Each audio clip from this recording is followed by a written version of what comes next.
You're watching Local 44 Morning Brew, local news that matters.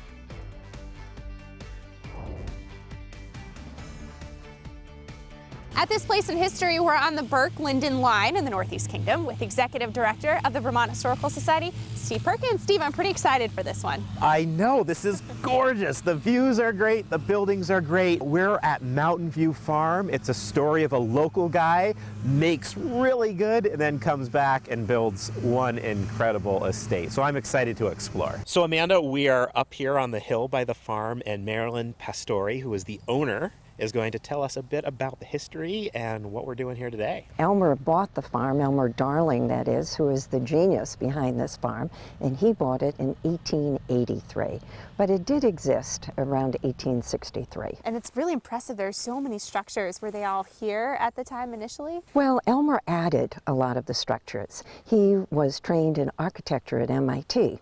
And he added his genius to the buildings here. For instance, this building here that was built in 1912, that is a building that Elmer built. He also built the creamery in back of us. There was a wooden structure before then, but Elmer, being a man of his times and a man of vision, was able to envision a brick creamery. I'd love to learn more about Mr. Darling. Was he a Vermonter or did he come here from somewhere else? Oh no, he was a Vermonter. He was born at the base of Burke Mountain. His family had a modest homestead.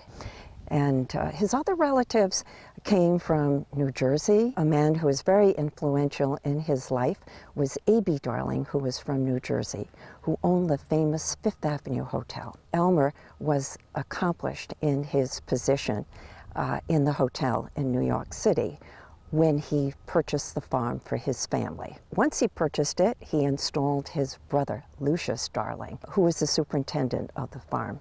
Elmer was in New York City.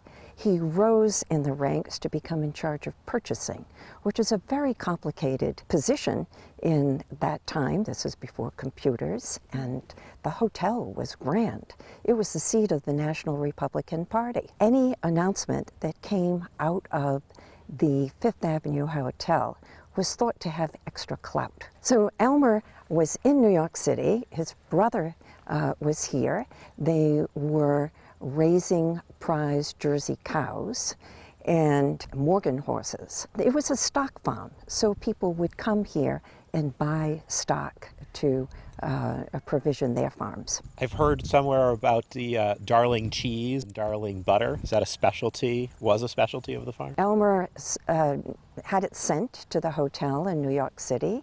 He had his hams. Of course, maple syrup was sent to the hotel in New York City, but it was also sold in town here. So my husband and I came on the scene in 1989. It had been closed down for 10 years. The property was in need of a lot of maintenance. We had to start from the beginning and find a new focus. So the sanctuary was something my husband wanted to do. We opened a restaurant at one point and ran a restaurant here, but we refined that to have weddings in a barn. And then, of course, we have the inn, and people, anybody can come and stay here. And they relax, they have a getaway, get in touch with their inner compass. At this place in history.